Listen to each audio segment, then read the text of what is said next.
Me dijo el cachón, hombre, no me diga así, hombre, respeto, hombre, de verdad, pues como usted va a faltar el respeto al profesor, hombre.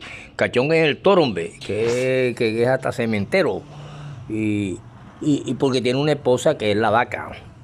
¿Entiende? Ah, sí, profesor, disculpe, profesor, pero ese libro que tiene que, eso se llama Fundamento de Filosofía, de Bertrand Russell. Bertrand Russell, Fundamento de Filosofía, donde aquí se habla mucho de matemática y la matemática forma parte de la lógica y de la dialéctica de la lógica. Lo mismo todas estas áreas como la geometría. Sí, profesor, porque nosotros queríamos decir, ahora que usted nos va a hablar de terroristas y eso, y de que nos habló la vez pasada de masones y eso, profesor, decirle que usted dijo que habían 4 ángulos de 90 grados, que eran rectos. Y también habló de que agudo, profesor, que sí, eso se salen cuando al ángulo recto se le traza una bisectriz. Y así sucesivamente va colocando bisectriz, los ángulos se van convirtiendo de 90 en 2 de 45. Y si pasa una bisectriz a uno de 45 se convierte en 12.5 los ángulos. Y así van haciendo ángulos agudos de un ángulo recto.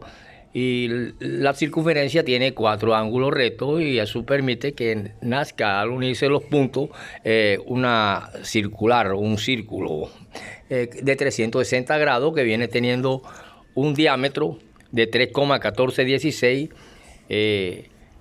que divide a la Tierra en 2 radios, un radio de 3,1416 y un diámetro que tendría el doble, 632. 3, 3, un diámetro igual a 3,1416, algo así por el estilo. El asunto es que la circunferencia tiene 2 diámetros. Y de norte a sur también se pueden trazar, decir que hay 2 diámetros. Y por lo tanto, si hay 3,1416 en un diámetro, tendría el diámetro entero, tendría el doble.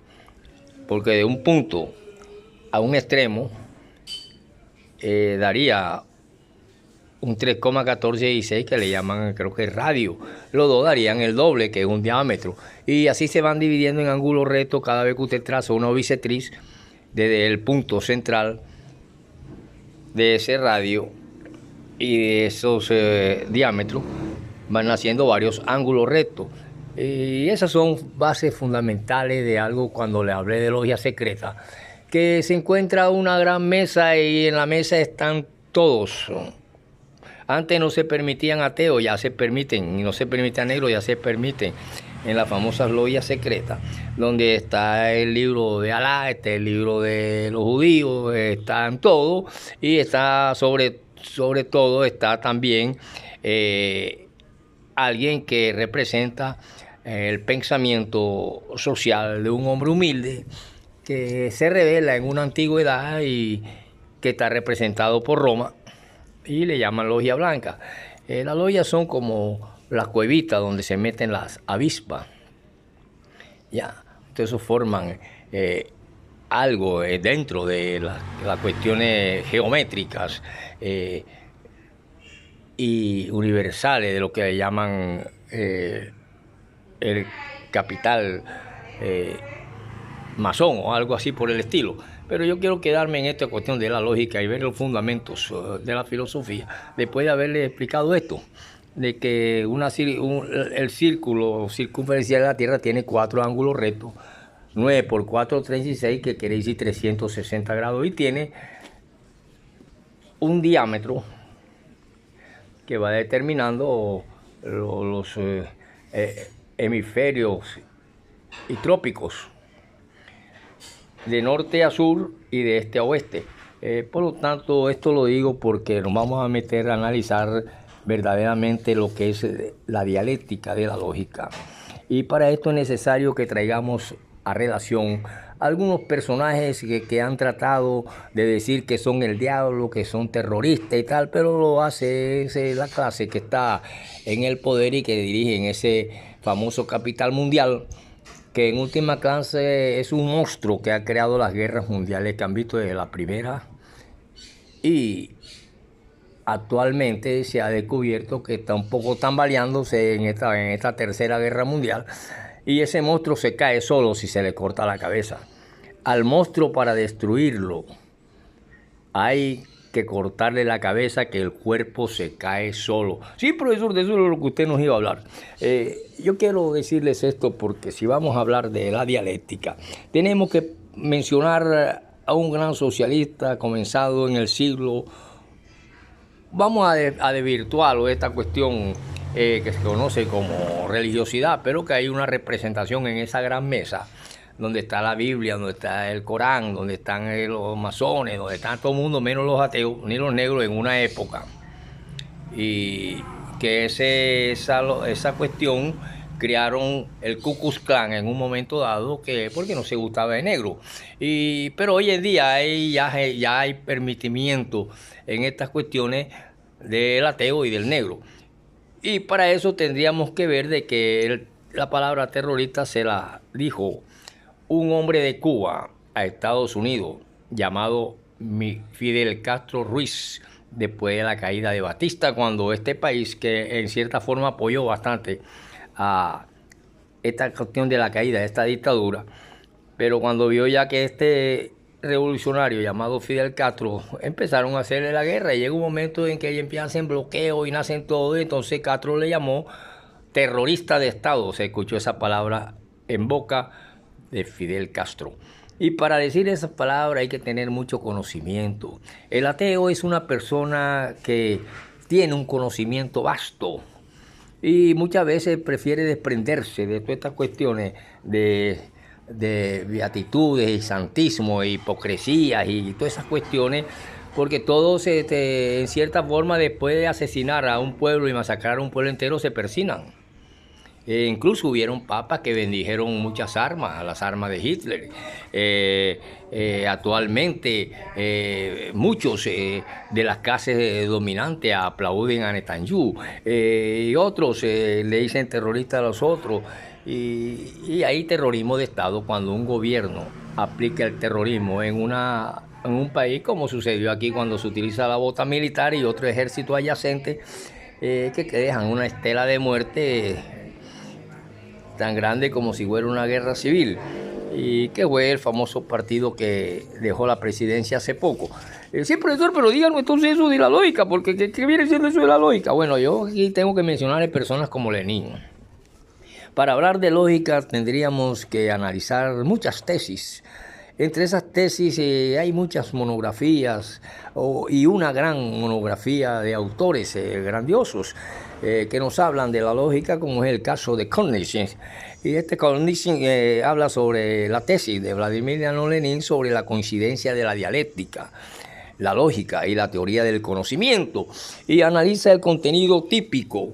Analiza el contenido de la dialéctica materialista y de sus leyes y categorías. Son libros que tienen muchos conocimientos y no dejan conocimiento, porque examinan las peculiaridades de la materia, de la dialéctica materialista como método de conocimiento y transformación, como método de estos conocimientos que tienen que ver con la revolucionaria realidad. Se esclarece la relación entre la ontología, la nociología, que significa conocimiento, tratado y estudio de conocimiento, y la lógica en la filosofía. Entonces la filosofía utiliza la lógica y la teología utiliza la lógica idealista. Por lo tanto, va el proceso histórico. Y ahí del proceso histórico surge un pensamiento que irrumpe en una Roma, y de tal manera aparecen aquí muchos manifiestos dentro de la lógica formal, cambios que experimentan el objeto y el proceso del devenir histórico, y la relación entre la lógica formal y las matemáticas. Y en esta matemática hay estructuralismo matemático, como lo de Schusser. Aparecen las cuestiones como la de Bertrand Russell, y los problemas de la filosofía, y todas esas cuestiones. Por lo tanto, hay una dedicación en la máxima atención y el desarrollo de las ideas y de la lógica dialéctica. Así nosotros, al introducirnos en esta materia, no vamos a encontrar más allá de que hay una dialéctica materialista, que es la ciencia de las leyes más generales del desarrollo. Y hacer ciencia general del desarrollo de la naturaleza, la sociedad y el pensamiento humano, surgen coincidencias. Y el hombre, a través de sus necesidades y las coincidencias, al unirse coincidencialmente elementos químicos, como cuando se une el hidrógeno con el oxígeno, de él nace el agua. Y son elementos que están en ebullición, en un cosmos todavía en formación, y hay lluvias de candela y de todas esas cuestiones, y se une el hidrógeno y el oxígeno, saliendo esa cuestión hélica, energía, y produce el agua. Y así se van produciendo todos los elementos que constituyen la materia y que constituyen la realidad objetiva, y nacen los árboles, los peces, el hombre, etcétera, etcétera, los animales, gigantes y no gigantes. La dialéctica como generalización de la historia del conocimiento. El lugar de la dialéctica en el sistema de la filosofía que se conoce hoy en día como la filosofía marxista, y que estos hombres también están en el monte, pero estudian esta filosofía y se convierten en hombres sabios y saben por qué pelean y por qué luchan. Y por eso, cuando ya dejamos aparte el cinismo y la cuestión, por ejemplo, de que vemos que un Putin se persina y otro presidente allá que también acribilla y mata y asesina, también se persina. Y se persina el Papa y se persina el protestante, que no se quiere persinar porque aborrece aquella cuestión como una maldición de una cruz, y etcétera, etcétera. Tenemos que despojarnos de eso para poder entender la dialéctica de la naturaleza y de dónde vienen las cosas. ¿Por qué se produce el hierro? ¿Por qué se produce y de qué está constituido el sol, por ejemplo? Que si no hay helio, no hay sol, no hay luz, y otros elementos que coincidencialmente se encuentran, se acoplan y van creando mutaciones que van dando un proceso de desarrollo. Ejemplo, cuando un hombre se casa con una mujer, por ejemplo, que ese nuevo ser va a tener perfiles de ambos. Y nace una criatura muchas veces más hermosa que el padre y la madre, porque la belleza de los dos crean otro individuo todavía, y se van mutando ciertas cuestiones. Así la naturaleza va mutándose. Y no tiene nada de raro que, por ejemplo, en época de dinosaurios y todas esas cuestiones, un gigantesco, vamos a relacionarlo un poco acá, King Kong.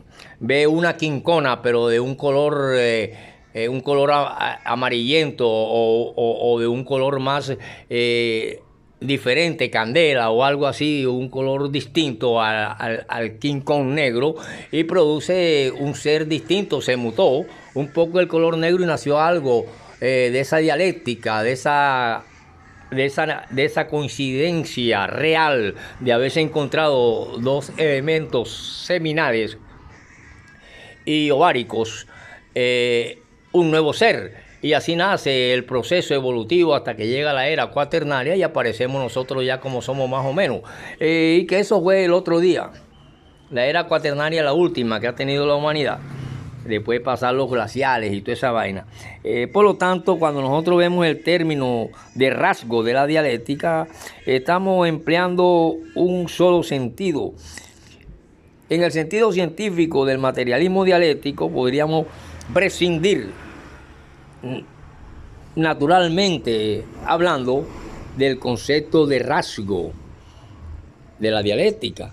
Pero por rasgo se sobreentiende a veces elementos de la dialéctica que determinan su objeto, es decir, aquello que estudia, y la tesis más general en que se basa ese estudio al hablar del materialismo dialéctico como sistema científico. El concepto de rasgo de la dialéctica se considera en esta última acepción. No se pueden exponer leyes objetivas de la dialéctica sin haber determinado en líneas generales el materialismo dialéctico y la tesis básica de su estudio.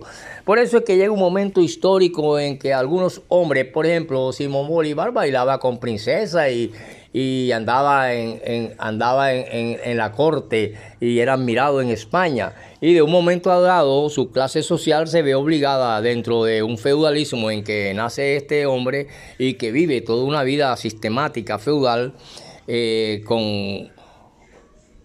con la propiedad privada del esclavo, tanto en Inglaterra como en todas las partes donde ese sistema floreció, que es el que va dando paso al actual capitalismo, que está en decadencia, ya está fraccionado, y llega un momento en que ese monstruo, al quitársele la cabeza, se caerá solo el cuerpo. Por lo tanto, vemos a un Simón Bolívar que da un paso a un proceso. Y vemos también, por ejemplo, a un Carlomagno totalmente distinto, que nace de un rey macedonio, creo que se llamaba Felipo, y que por lo tanto pertenece, al ser hijo de un rey, pertenece a una clase social alta. Simón Bolívar también. Vemos, por ejemplo, a un Fidel Castro que le llama terrorista al imperio, y es una verdad. Países destruidos sencillamente porque soy el dueño del dinero y soy el dueño de la vida y soy el dueño el que da las órdenes, soy el policía del mundo. Este hombre le llamó terrorista. Sin embargo, muchos le dicen terrorista al campesino que sale del monte, que coge un fusil viejo y empieza a pelear contra todo un ejército de casi 2 millones de cielo, tierra, aire, mar, todo. Y aparte se une con casi 1,5 millones de paramilitares. Por supuesto que hay una batalla desigual, sin embargo, el arte de golpear y esconderse hace que esa guerrilla, como lo fue Simón Bolívar en una época, golpeen y se escondan y logran sobrevivir, e incluso penetran a las selvas que aún permanecían vírgenes hasta hace poco. Y así las montañas. La geografía viene dando un porqué. Llega un momento en que aquel Adolfo Hitler, el hielo de Rusia, lo congela con todas sus armas sofisticadas, y aparece José María Stalin, quien cumple un papel importante para destruir a Hitler. No fue solamente Estados Unidos, ahí participó Francia, pero el papel más importante lo tuvo Rusia. Por Rusia se acabó Hitler. Porque si Hitler llega al Cáucaso, que son los grandes yacimientos de petróleo, imagínense hoy en día cómo hubiera sido esa Alemania y cómo hubieran sido aquellos tratados aún de OEA y aquellas siglas de UNO y todos esos mecanismos de dominio que se mantienen a través del poder político. Y del poder económico, profesor, claro, porque hay poder político, poder económico, poder cultural, poder, digamos, económico, político, cultural. El poder político da poder económico y el poder económico da poder político. Pero queda un pueblo que no tiene representación, y ahí es donde entra el pensamiento de la evolución del pensamiento hebreo en la cultura greco-romana, que se relaciona con la dialéctica del pensamiento de un hombre llamado Jesucristo, y que en cierta forma es la única que saca la bandera para defender a los pobres, a los más desvalidos y a las clases más debajo. En la estatua de Brahman, que se conocen como clase media y clase baja. Media baja, media y lo que están en los pies y en los dedos de Brahman, que son el lumpen, que son, como les dije en otras clases, los pobres y esas cuestiones. Entonces esta gente se representa en las grandes sociedades secretas con la logia blanca, que su máximo representante es un hombre llamado Papa. Y de ahí en adelante, ya que usted está señalando que ese dedo es un dedo señalativo, que muchas veces señalamos sin tener conciencia ni idea de dónde provienen las cosas. Y por eso vivimos en un mundo que la mitad es semi-analfabeta, un gran porcentaje analfabeta, y la historia sigue. Y el proceso evolutivo del hombre sigue. Y así podemos introducirnos al estudio de la dialéctica y la lógica de la dialéctica para que usted entienda por qué surge un Stalin, por qué surge un Fidel Castro, por qué surge un Hugo Chávez, por qué surge un Simón Bolívar, por qué surge un José María Stalin, un Vladimir y Leonor Lenin, un Trotsky y toda esa gente que ya forman partidos políticos dentro de la izquierda revolucionaria en un momento dado del siglo XIX, como fue 1914 hasta acá, y del siglo XX, donde aparecen estos hombres. Por lo tanto, puedo terminar aquí diciéndole para próximas clases que analizaremos seguidamente la definición dada en la teoría del marxismo y estructurada a base de toda la exigencia de la lógica dialéctica que hemos expuesto. En realidad, de ejemplo, tomaremos la definición del imperialismo hecha por Lenin. Diremos ante todo, este es el monstruo. Este imperialismo es el actual monstruo creador de la Primera, Segunda y posible Tercera Guerra Mundial, que ahora se le rebotan un poco de países y le tienen casi la cabeza cortada. Y si se le corta la cabeza, el cuerpo se caerá solo con OEA y sin OEA. Por lo tanto, diremos ante todo que la necesidad de definir y de descubrir la esencia del imperialismo viene dictada por la práctica del movimiento obrero internacional. En general, se descubre la esencia del imperialismo. No habría sido posible una nueva teoría de la revolución, teoría que iluminó el camino hacia el triunfo. No solo al proletariado, o sea, a los pobres, a los lumpen, a los trabajadores, a los empleados, etcétera, etcétera. Ahí no entran a meter ni a lechar, ¿verdad? No. Esto ya el dinero trabaja por ellos. Pero sin embargo dice que son trabajadores. Por lo tanto, tenemos que, si este hombre que tiene parte en la cuestión de un partido llamado bolchevique, Lenin, y que logran una de las revoluciones grandes y que van formando el bloque soviético, este hombre descubre la esencia de ese imperialismo. Y por lo tanto iluminó el camino hacia una nueva teoría de la revolución. Teoría que hoy en día se está llamando